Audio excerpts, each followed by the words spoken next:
Arches National Park is in a little corner of southeastern Utah, dead center in what's known as the Colorado Plateau.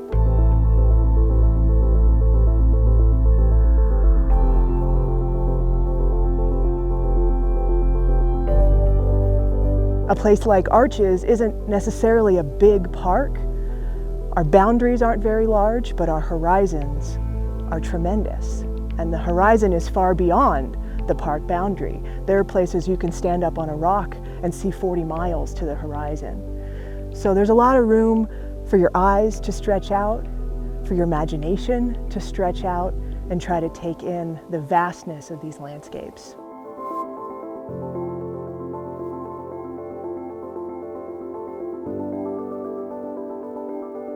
One of our most popular questions at Arches is, why are there so many arches at Arches?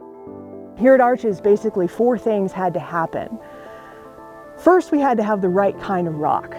Most of what you see here is sandstone, which is porous. Water can trickle through it and slowly dissolve it over time.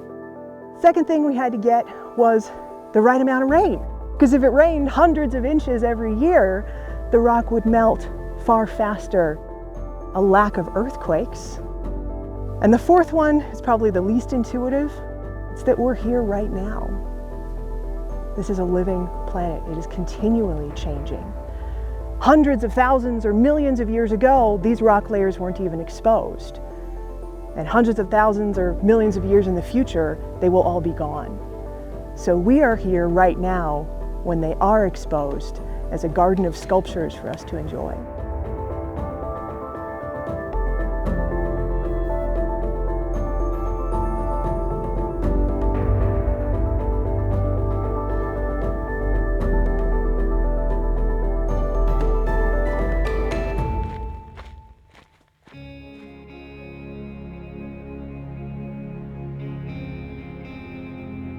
One of my favorite things to encourage visitors to do while they're here at Arches is not really an easy thing, but if you give yourself a little time to slow down, you can appreciate the scenery just a bit more.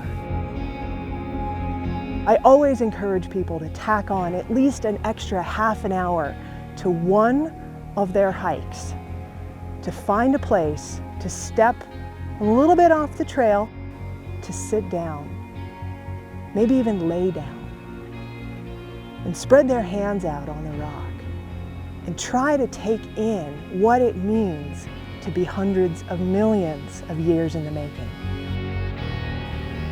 To get a sense of what that means, to step out from the human timescale for just a minute and try to understand something on a rock's timescale or a plant's timescale. It's not the easiest thing to do, but if you give yourself just that little bit of time to sit down and soak it in, you'll uncover whole new levels of meaning in these places that people who don't give themselves the time rush through the park. They never know what they're missing.